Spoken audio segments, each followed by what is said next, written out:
A man was not built to be a provider. He was built to be an anchor. And there is a profound difference between those two things. The anchor does not move. The anchor does not panic. It just holds. And because it holds, the boat can weather anything. She is not far away. She is protecting herself from the absence of an anchor. She learned that the storm comes and he moves with it instead of holding. Most men have confused activity with strength. The anchor is not what you do. It is what you are when you stop doing. Consumption, control, hallucination. The three diseases. On a real Tuesday evening, she has stopped trying to show it to him because she does not have the energy left. She opens. It is that specific. It is that reliable. A woman in the presence of a genuine anchor does not protect herself because the ground finally stopped moving. She cannot be the dynamic, creative force. While simultaneously being the anchor, she can only be one thing at a time.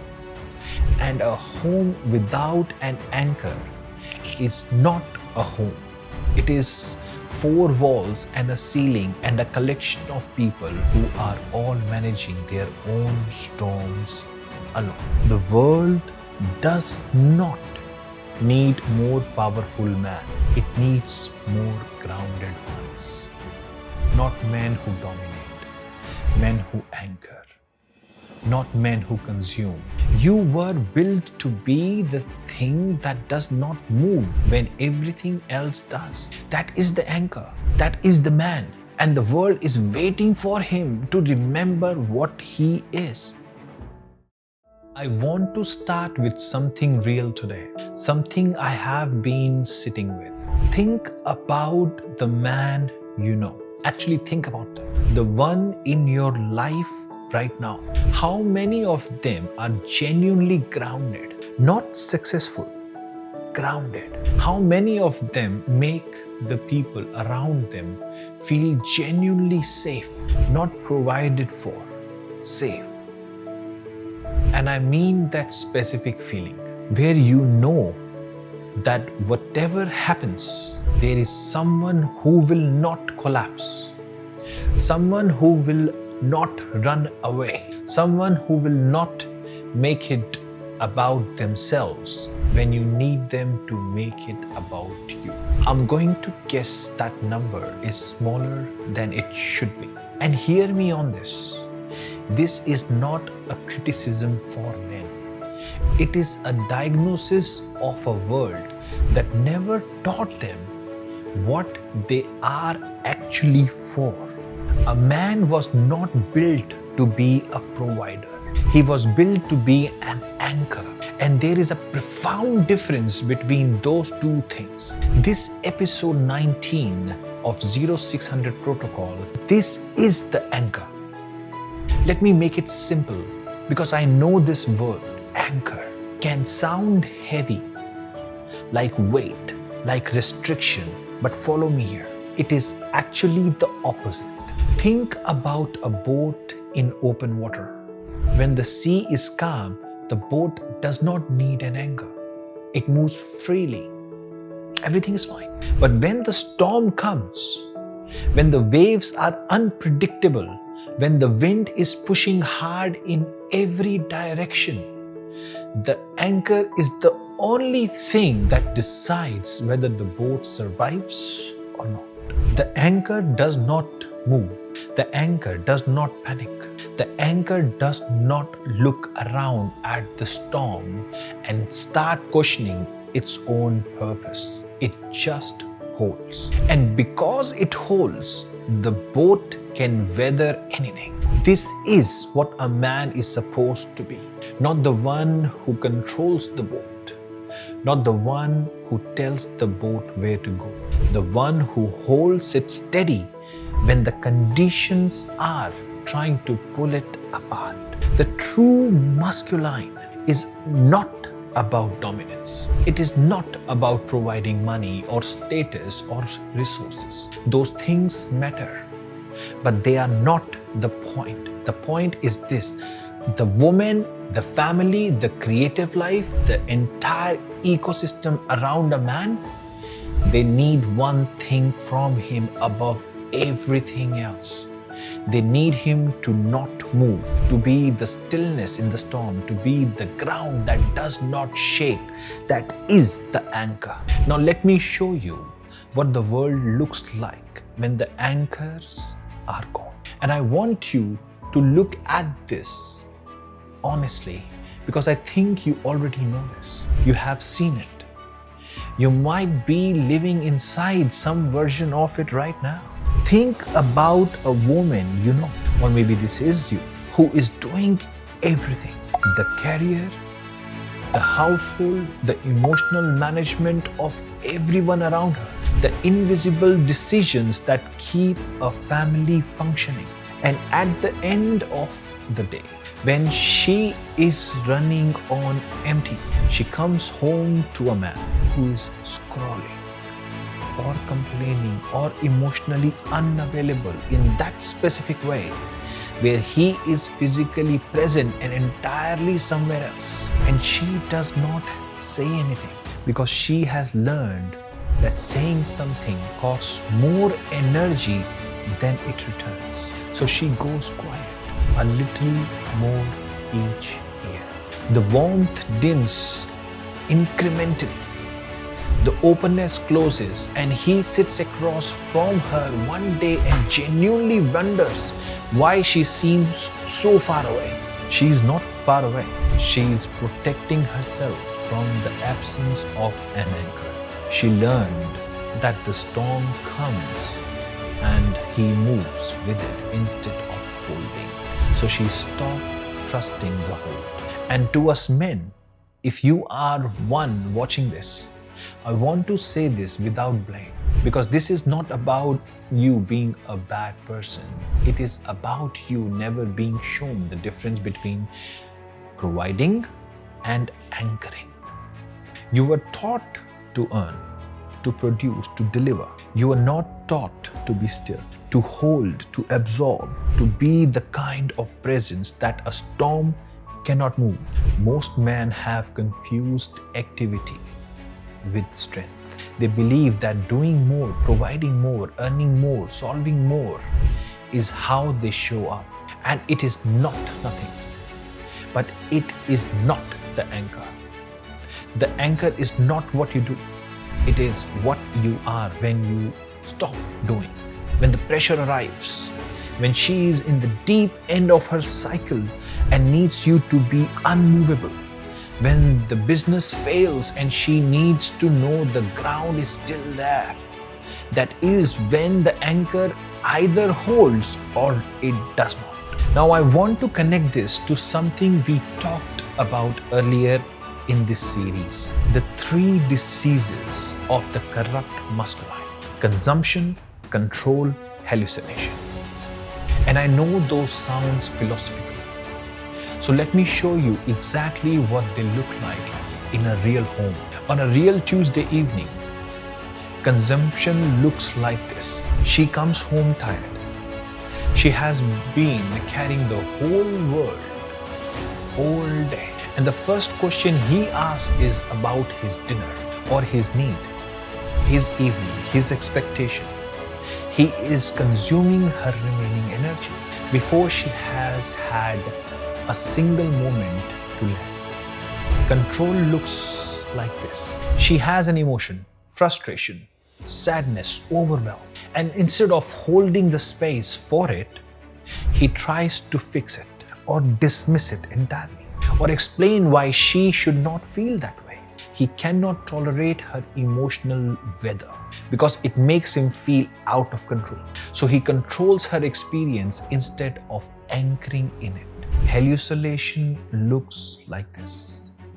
He genuinely believes he is a good partner because he pays the bill, because he has never hit her, because he sometimes helps with the dishes. The bar is so low he cannot even see the bar.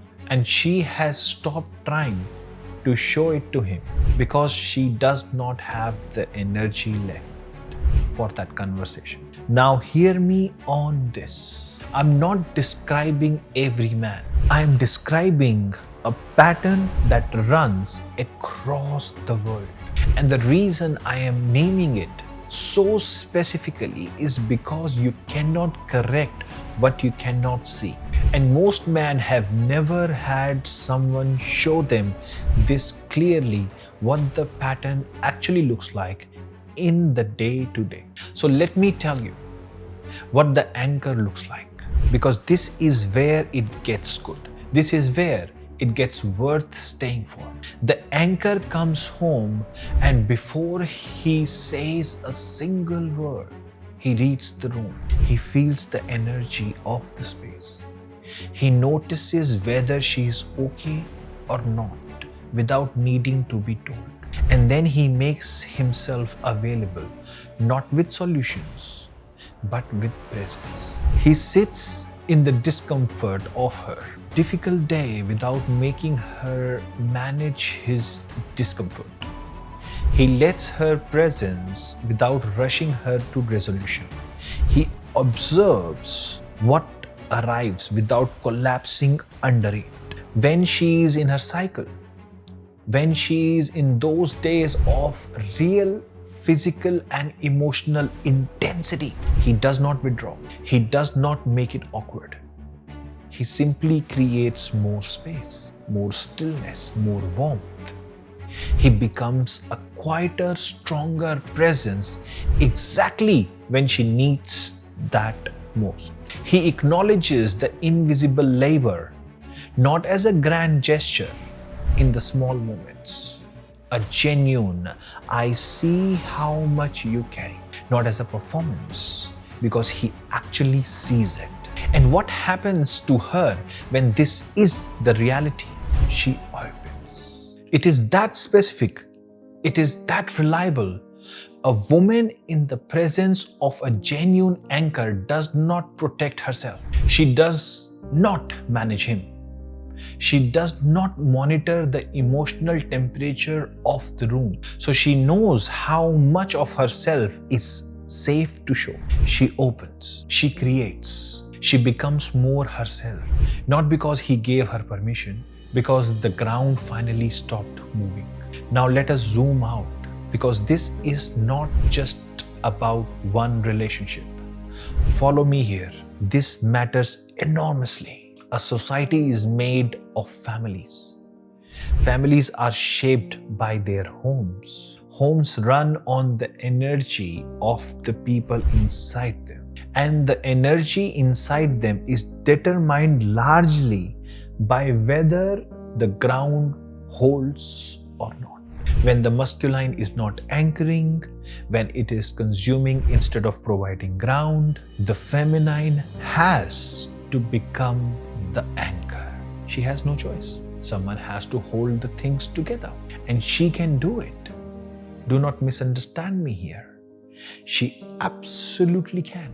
Women have been doing it for generations, but it costs her the thing she was built to do. She cannot be the dynamic, creative force, the nourishing, expressive, generative feminine, while simultaneously being the anchor that the masculine was supposed to be. She can only be one thing at a time.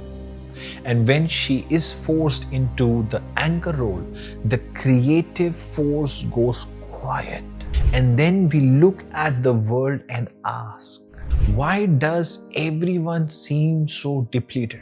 Why are the relationships hollow? Why does the family feel like a transaction? Why are the children anxious in a house that has everything it needs materially? Because the ground is not holding. Not because the woman failed, not because the children are weak, because the masculine forgot its actual job.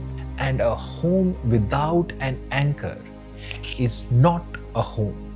It is 4 walls and a ceiling and a collection of people who are all managing their own storms alone. And I want to say this clearly because this is the part that is uncomfortable.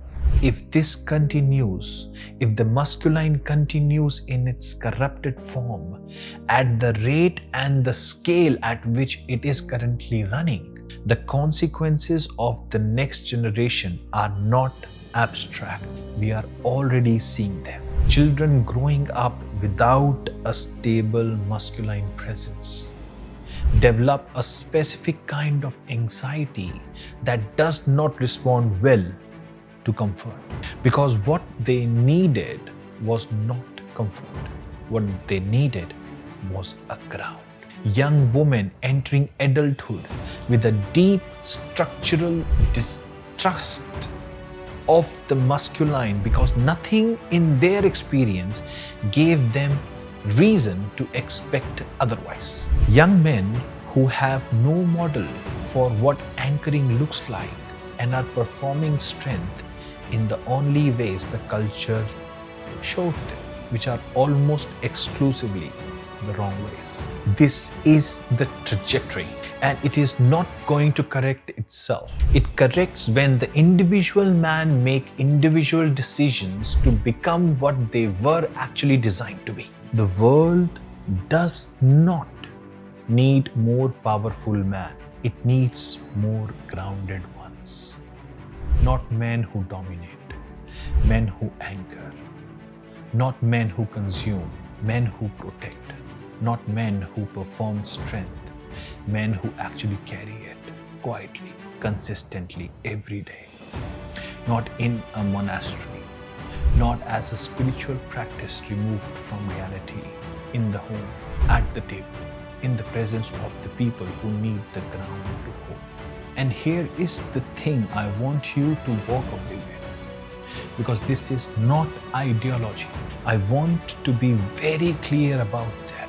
Everything I have talked about in this series, the vessel, the 360 degree, the zeroness, the corrupted masculine, the depletion of the feminine, the golden cages, the ground, the anchor, none of it is theoretical. It is visible in real lives, every day. In the home where the woman stopped smiling somewhere between the third job and the first cold coffee. In a relationship where 2 people share a bed and feel like strangers. In the family where everyone is provided for and nobody feels held. It is equally visible in the home where the ground holds, where the woman is fully herself, where the children are anchored by the quality of the presence more than by anything that was brought for them, where the relationship has a depth that most people in the world are starving for and do not have language to describe. That is what this series has been building towards. Not a philosophy, a life. A way of being that is visible and tangible and lived. My videos, my courses, my work, they exist as the proof that the true masculine is not a concept. It is the daily practice built every day, every morning, beginning at 6. You were not built to be impressive. You were not built to be dominant. You were not built to consume everything the feminine offers and call it love. You were built to be the thing that does not move when everything else does. The thing that holds when the storm comes. The thing that makes it possible for the people around you to finally open.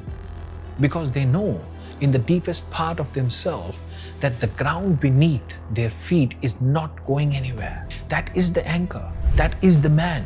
And the world is waiting for him to remember what he is. Share this video with a man who is working incredibly hard and still cannot understand why the people he loves feel far away. Because he does not need to do more. He needs to hold differently. And this might be the first time anyone has shown him what that actually looks like. Because it was never an advice. This is the code. See you at sunrise.